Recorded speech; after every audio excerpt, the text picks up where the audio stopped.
Bonjour et bienvenue, voici notre tour d'horizon économique, géopolitique, sanitaire et boursier. Nous sommes le mercredi 17 novembre et pour comprendre comment tourne la planète finance à 2 jours des trois sorcières, c'est sur la bourse au quotidien et nulle part ailleurs et l'épisode du jour s'intitulera « Rivian, c'est de la folie, soyons lucides ». Allez, vous me voyez venir avec mon gros calembour. Le constructeur de pick-up électrique Rivian vient de voir sa capitalisation plus que doubler depuis son introduction à des prix déjà astronomiques il y a une semaine. On en a déjà parlé, mais vous le saviez, donc Rivian, 0 $ de chiffre d'affaires, quelques milliers de voitures commandées, affichait dès le premier jour de cotation 65 milliards de capitalisation et a franchi mardi soir les 150 milliards de capitalisation, c'est-à-dire à peu près autant que Ford et General Motors réunis. Mais figurez-vous que si Rivian a rajouté un peu plus de 10% hier, ce n'était rien, mais rien, en comparaison de son concurrent Lucid Motors, qui partage cet autre point commun, que pour l'instant il n'y a aucun chiffre d'affaires, seulement des véhicules en précommande, mais Lucid hier soir a bondi de 22,7%. Pour atteindre 91 milliards de capitalisation, 91,4 pour être très précis, passant juste devant le numéro 1 américain General Motors, qui n'affiche que 90,8 milliards de capitalisation, avec un chiffre d'affaires, lui, supérieur à 100 milliards. Si vous additionnez les capitalisations de Lucid et Rivian, vous arrivez à un total proche de 240 milliards de dollars, et 240 milliards de dollars à peu de choses près, c'est la capitalisation de Toyota. Toyota, c'est 260 milliards de chiffre d'affaires, c'est 20% de marge.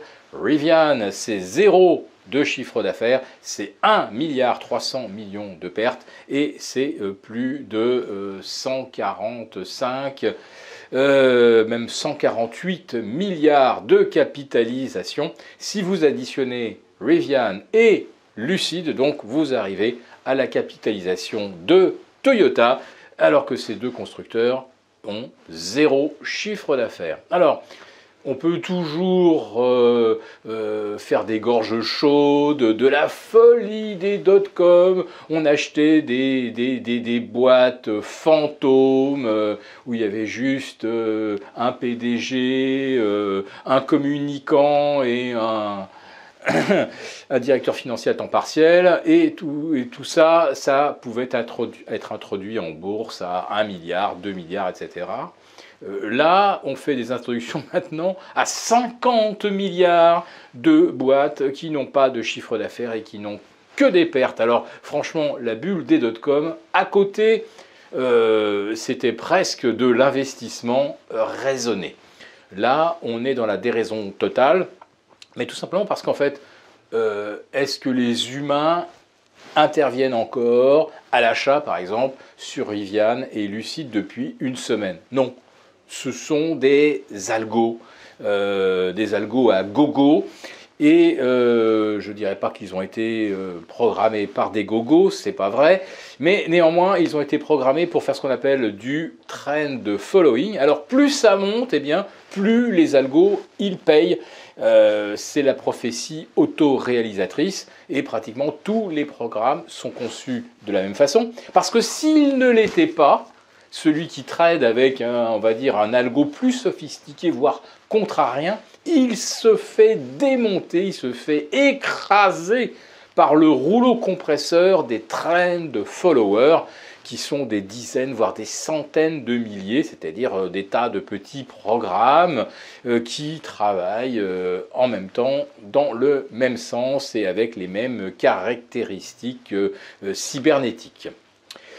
Voilà, tout ça nous a emmené donc le S&P tout proche d'un nouveau record absolu hier soir. Il s'en est fallu de pas grand-chose d'ailleurs. À un quart d'heure de la clôture, le S&P aurait battu un nouveau record de clôture. Il ne l'a pas fait. Il a simplement égalé sa précédente meilleure performance à 4701. Mais en préouverture, je vous rassure, c'est fait, le S&P va battre non seulement son record de clôture, mais va également probablement battre son record absolu au-delà des 4717. Ça sera la même chose pour le Nasdaq. Le Nasdaq hier soir également, à une demi-heure de la clôture, était sur un record historique et qui finalement a recédé quelques fractions au cours du dernier quart d'heure. Mais rassurez-vous, là aussi, le Nasdaq, il va aller inscrire un nouveau record absolu aujourd'hui. Ça tombe bien, dans 48 heures, ce sont les 3 sorcières et nous avons un mois de novembre qui est déjà gagnant de 6 à 7%. Alors je ne vous parle pas du mois de novembre depuis le 1er novembre, je vous parle du mois boursier qui a commencé aux alentours du 18 octobre dernier. Et bien là, depuis cette date, il n'y a eu aucune consolidation. Alors, encore moins de correction et même pas un pullback. Si vous regardez le S&P, le Nasdaq, le CAC, le Eurostoxx, vous avez donc là un funiculaire haussier et aucun retracement de plus de 0,5% en 22 séances. Alors donc ça, évidemment, c'est du jamais vu. Depuis que le CAC 40 existe, ça fait 33 ans et 10 mois, puisqu'il a été créé en fin janvier 1988. Donc en 33 ans et 10 mois, il n'y a jamais eu de séquence de 22 séances de hausse sans aucune consolidation. Et là, aujourd'hui, nous en sommes donc à la 14e séance de hausse sur une série de 15. Et ce serait donc ce soir, si on en reste à plus 0,2, ça serait donc le 13e record historique consécutif. Là aussi, une série comme il n'en a jamais existé dans l'histoire du CAC ou de Wall Street, tout simplement. Et avec des valorisations sur Rivian ou Lucid comme on n'en a jamais non plus observé. Même les dot-com pouvaient se payer 100 fois, 200 fois leur chiffre d'affaires.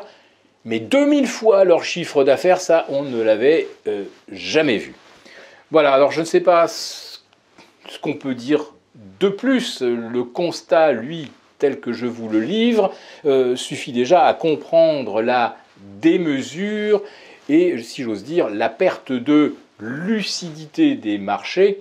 Mais en fait, de marché, il n'y en a plus, il n'y a plus que des algos, et les algos, eux, ils ne sont pas seulement aveugles ou sourds, l'algo suit tout simplement la façon dont on l'a programmé.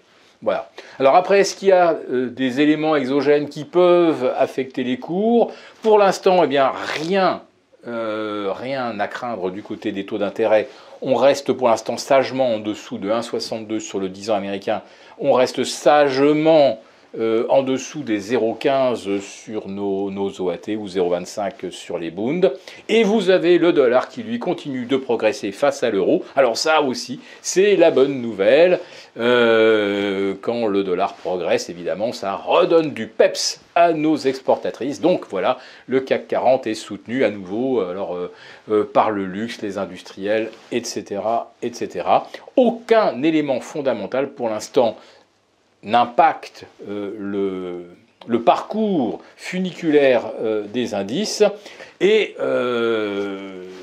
les valorisations extrêmes auxquelles on assiste ne sont plus non plus un élément de réflexion ou quelque chose qui donne un vertige qui pourrait précéder une correction. Et espérer une correction à 48 heures des 3 sorcières, évidemment, comme on dit, faut pas rêver. Si cette vidéo vous a plu, n'hésitez pas à nous mettre un pouce et on vous retrouve donc jeudi pour le live avec nos abonnés des affranchis.